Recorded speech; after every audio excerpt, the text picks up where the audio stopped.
कहाँ है ज्ञान प्रकाश साधु? जी हाँ, वही सत्य प्रकाश का भाई जो मानसिक मंद कहा जाता है, कहाँ है, कहाँ घूम रहा है, अभी तक पता उसका नहीं लग पाया। और पुलिस प्रशासन भी उसके बारे में अभी तक कोई जानकारी उनके द्वारा नहीं दी गई है। कहीं ऐसा तो नहीं कि साधु, कुछ भी हो सकता है, असंभव तो कुछ है नहीं। और इस युग में जहाँ लोग इस तरह के सातिराना अंदाज में काम कर रहे हैं तो कोई असंभव नहीं है। बहरहाल साधु का पता लगना चाहिए। ज्ञान प्रकाश दुबे साधु पूर्व जिला पंचायत सदस्य प्रेमचंद यादव के भाई के नाम 8 बीघे जमीन जिसने लिख दिया, एक ही दिन लिख दिया, आखिर वो है कहाँ? पूरी घटनाक्रम और वस्तु स्थिति की बारीकियों को देखते हुए हम इस तथ्य पर पहुंचे थे कि सत्य प्रकाश दुबे का छोटा भाई ज्ञान प्रकाश साधु पढ़ा लिखा नहीं है, सीधा साधा है, इसीलिए उसकी शादी भी नहीं हुई। और यही कारण था कि उसका नाम गांव के लोगों ने साधु रख दिया। भैया ये साधु हैं, अरे अब जिसका शादी विवाह नहीं होगा वो ब्रह्मचारी रहेगा, साधु होगा, सन्यासी होगा, ऐसे ही लोग नाम रखते थे। तो साधु गया कहाँ? और उसने सारी संपत्ति प्रेमचंद के कहने पर या प्रेमचंद के अतिशय प्रेम में या फिर जिस प्रकार के आरोप लगाए जा रहे हैं, जब तक मुझे इस बारे में कुछ नहीं कहना है, 8 बीघे जमीन न्यौछावर कर दिया। वह ज्ञान प्रकाश है कहाँ?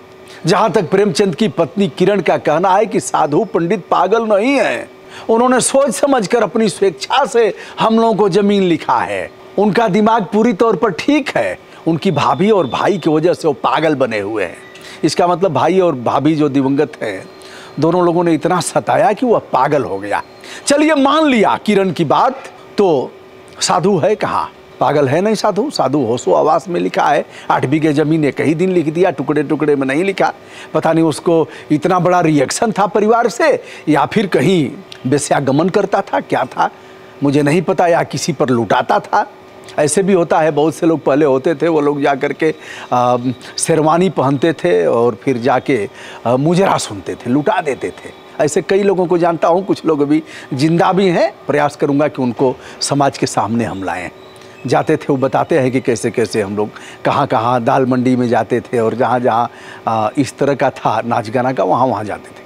साधु चित्रकूट में है कि अयोध्या में, मथुरा में है कि काशी में, 4 धाम की यात्रा पर है, कहाँ भटक रहा है, देश के किस कोने में है, विदेश जा नहीं सकता। अगर उसने स्वेच्छा से जमीन लिखा है तो उसे परिवार के लोगों को, उस परिवार के लोग जानते होंगे कि साधु कहाँ है, जानकारी होनी चाहिए।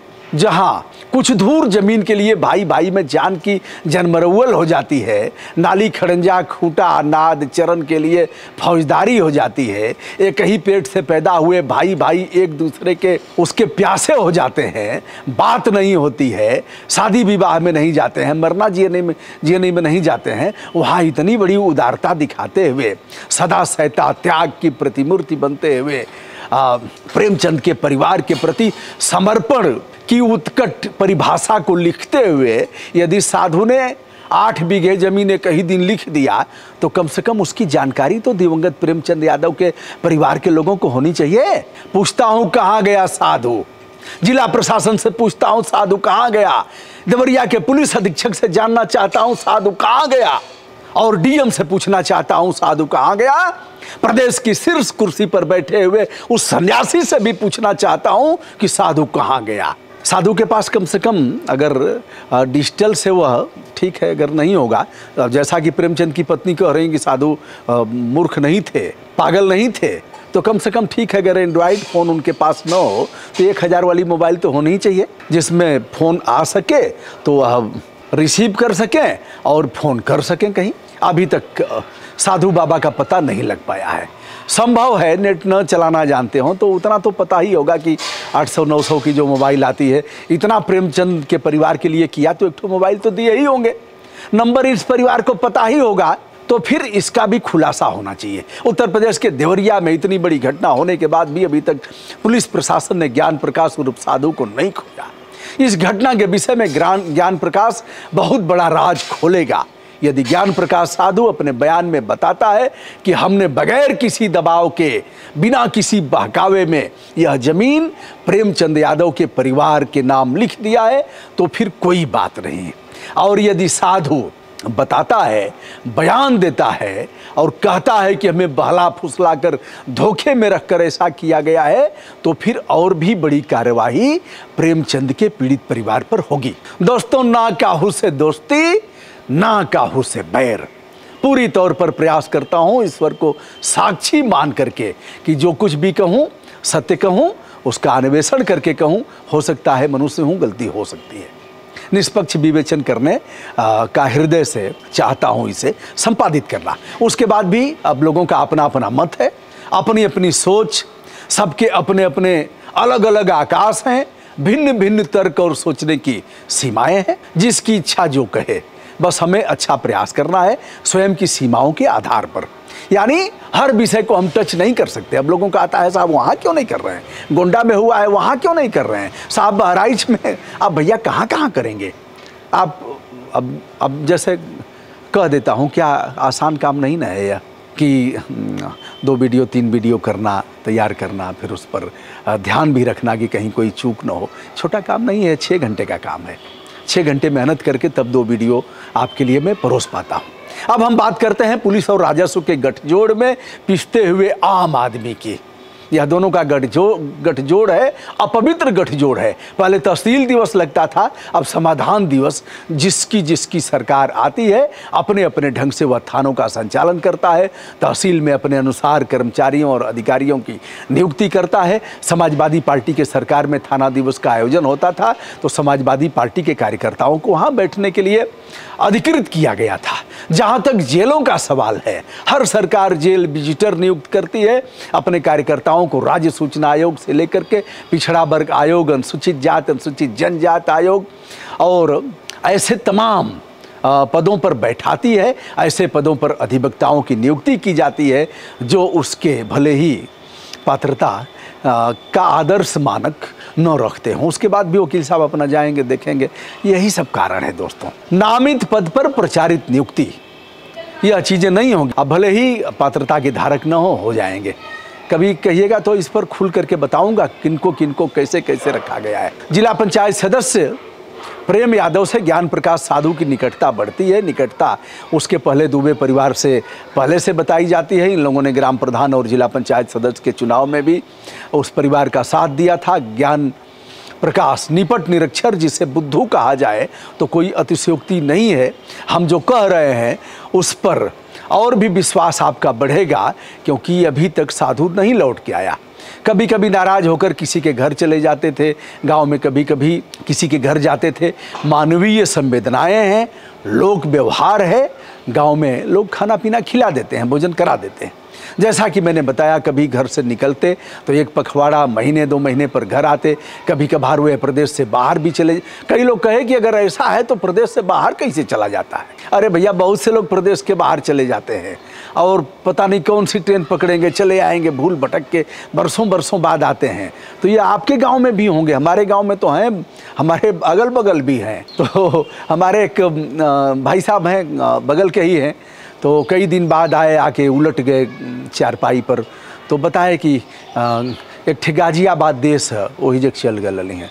अब इतने समझ लीजिए, बाल बच्चे वाले हैं। अब आइए आगे चलते हैं। इधर काफ़ी दिनों से वह फतेहपुर गांव में नहीं है। 2014 में चाहे जैसे भी हो, प्रेमचंद यादव ने साधु की संपूर्ण भूमिका बैनामा करा लिया। उस समय कंप्यूटर जनित नियम इस प्रकार नहीं थे, इसलिए ऐसा संभव हो गया। आज के समय में ऐसा संभव नहीं है, लेकिन जब बैनामा कराया गया था तो सब कुछ खेल हो जाता था। सूचना मिलने के बाद सत्यप्रकाश दुबे इसके लिए थाना पुलिस एवं रजिस्ट्री कार्यालय आदि के चक्कर लगाते हैं, एप्लीकेशन देते हैं। कोई सुनवाई न होने पर वह अपर जिलाधिकारी वित्त राजस्व, जिसे एडीएम फाइनेंस कहा जाता है, उनके यहाँ जाते हैं, जो पूरे जिले के वित्त राजस्व को देखते हैं। समस्त तहसीलों का पैसा आ जाता है। ये बाबू बता दें, सही बात भाजपाई लोग भी सुनला, सपाई लोग भी सुनला, ई ठेठ में बतियावत है।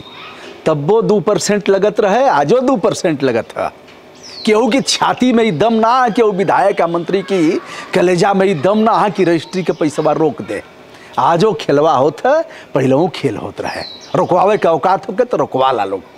हम चल के हम पानी भरब तोरी घरे, हम ज्ञान प्रकाश ना आई लेकिन पानी भरब, रुकवा के दिखा दा। आजो तरसिलिया में यह होता। अभी अलग है कि ब्रजभूषण दुबे का फोन चला जाए तो, अरे एक विधायक जी का फोन गया था भैया, बहुजन समाज पार्टी का समय था, एक विधायक जी का फोन गया रजिस्ट्री कार्यालय में, रजिस्ट्रार ने 1% छोड़ दिया। लोग खुश हो गए कि विधायक जी का फोन आया है, 1% माइनस हो गया, 1% छोड़ दिया है। बताओ ना, कह रहा हूं आज भी रजिस्ट्री ऑफिस में अगर इस तरह का खेल बंद हो गया हो तो जो कहोगे हार जाऊंगा। तो आज भी यह खेल होता है। अब जब उन्होंने एप्लीकेशन दिया, कुछ नहीं हुआ तो वह गए दीवानी न्यायालय में, जाकर के वहाँ से स्थगन आदेश लिए। स्थगन आदेश के बाद भी खेल होता रहा और उन्हें डांट करके भगाया गया। क्या क्या हुआ अब वह तो है नहीं, जो बताया जा रहा है वो सही सुना जा रहा है। उसके बाद भी खड़ी फसल में प्रेमचंद ने पानी भरा तो उसकी शिकायत किया, उसके बाद भी कुछ नहीं हुआ। हार्वेस्टर लगा करके प्रेमचंद ने फसल को कटवा लिया, प्रशासन ने नहीं सुना तो दीवानी न्यायालय में गए, स्थगन आदेश जैसा कि मैंने बताया, उसके बाद भी कुछ नहीं हुआ। 4 तारीख को डेट पड़ी थी जिसमें उन्होंने एसडीएम, तहसीलदार, लेखपाल और इन लोगों को पार्टी बना करके यह कहा था कि इनके 3 महीने के वेतन को हमें दिया जाए, क्योंकि इनकी नाकामियों की वजह से, इनके स्थगन आदेश के पालन न करने की वजह से ऐसा हुआ है। इसमें हैं एसडीएम ओम प्रकाश और दूसरे हैं प्रभारी निरीक्षक जो तत्कालीन अरुण कुमार मौर्य आदि के वेतन से भुगतान इसका किया जाए। तो उसकी तारीख थी। अब यह भी कारण हो सकता है। फिलहाल प्रशासन शीघ्र ही ज्ञान प्रकाश साधु का पता लगाए जिससे पूरी घटना का अन्वेषण हो सके और इस घटना के जो सूत्रधार हैं वो अपना मंतव्य और बयान दे सकें, जिसके आधार पर यह जाना जा सके कि ज्ञान प्रकाश साधु ने स्वेच्छा से लिखा है, उनके पॉकेट में कितना पैसा गया है। और यह भी जांच का विषय है कि इस परिवार ने उतने पैसे का इंतजाम कब किया और किस अकाउंट से निकाला, कैसे डाला, या फिर दान पत्र उन्होंने लिख दिया खुश होकर के। अब यह तो आएंगे तभी पता लगेगा। फिलहाल साधु कहाँ हैं, साधु कहाँ भटक रहे हैं। अगर एक मोबाइल भी उनके पास नहीं है तो मान लीजिए जो कह रहा हूँ सब सत्य है। इसलिए अक्कड़ बक्कड़ बम्बे बोल जैसे ऊल जलूल कमेंट करने से बाज आना चाहिए। दोस्तों, मैं हूँ ब्रजभूषण दुबे। आदरपूर्वक सभी साथियों को हमारा प्यार भरा नमस्कार और दोनों शोक संतप्त परिवारों के लिए हमारी विनम्र श्रद्धांजलि।